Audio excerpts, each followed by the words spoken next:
Hello and welcome to today's video where we're going to do some practice recognizing congruent triangles. So in the last video it was probably a little confusing at first because we talked a lot about all these different combinations that allow us to say two triangles are congruent. But now we're really going to go through, well, what do they mean, how can I use them, and really just practice recognizing them. So being able to figure out which one is which and how to use them. So let's quickly run through each one again. So the combination SSS, side, side, side. If all three sides are congruent, the triangles are going to be congruent.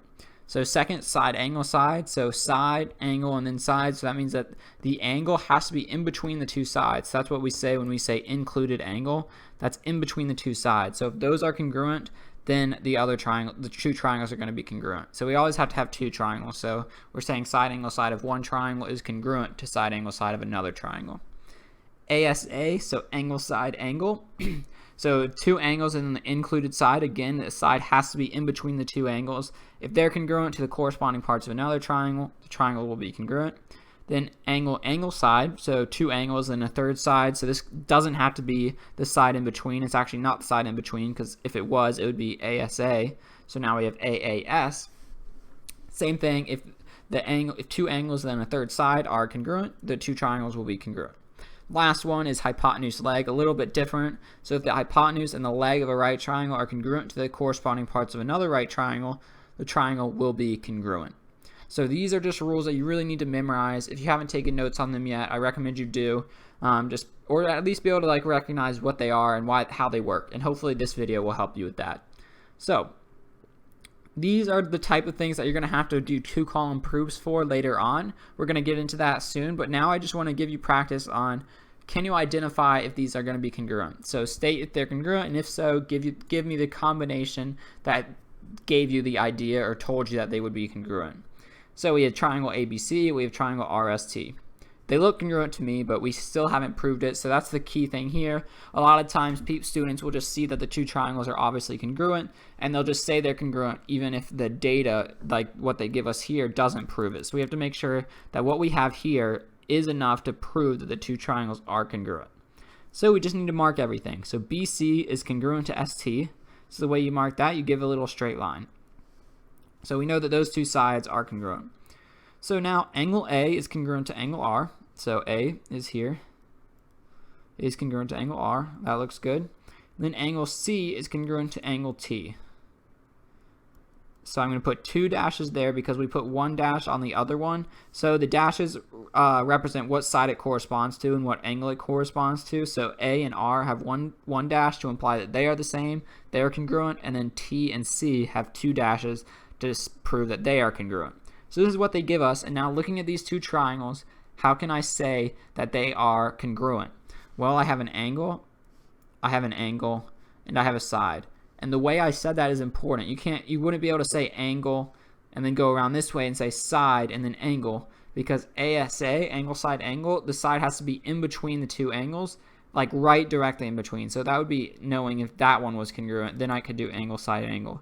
But I can't do that here because it's not the included side. The included side here would actually be this one. So not ASA, but rather AAS. So angle, angle, side. Because I have two angles, and I have a non-included side. That's the key part here. So non-included side. Because it's not in between the two angles directly. When I say in between, you could say, oh, well, it is in between if I go the long way. But in between means directly in between. So that means on the side that connects the two angles. That's what included has to mean. So this is a non-included side, which means it must be AAS, and they are congruent. So we do have enough to prove congruence by angle, angle, side. So let's look at another example, see if we can prove that these two are congruent.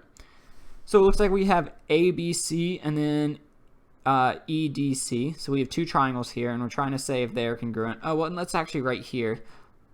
Let's write what the congruent triangles are. This is important because the order matters. So triangle ABC, and now we're going to say is congruent.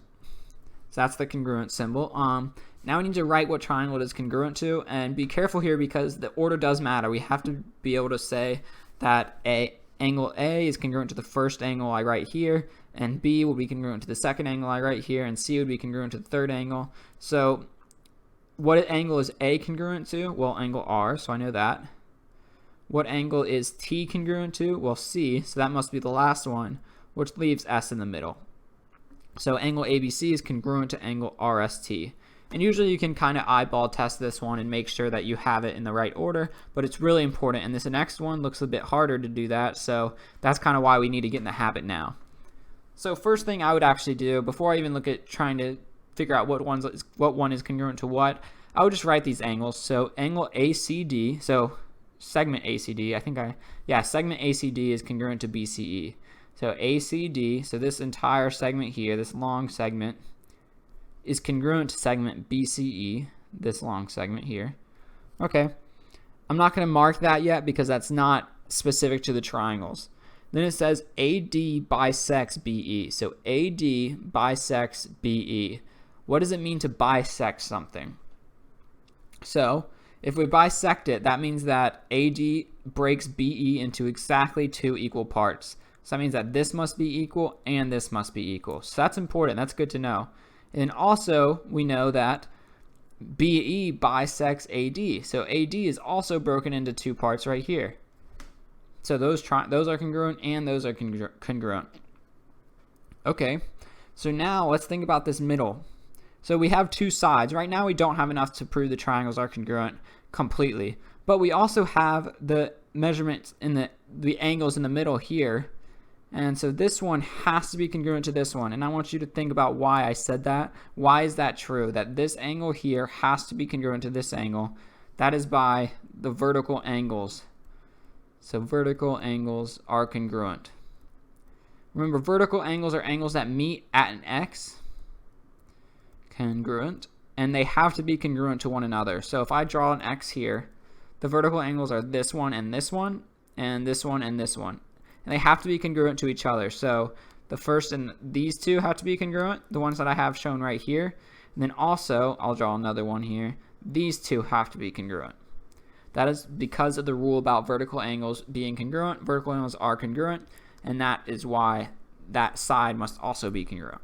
So that's not one of our givens, but it is something we can prove using like our knowledge of triangles, our knowledge of angles.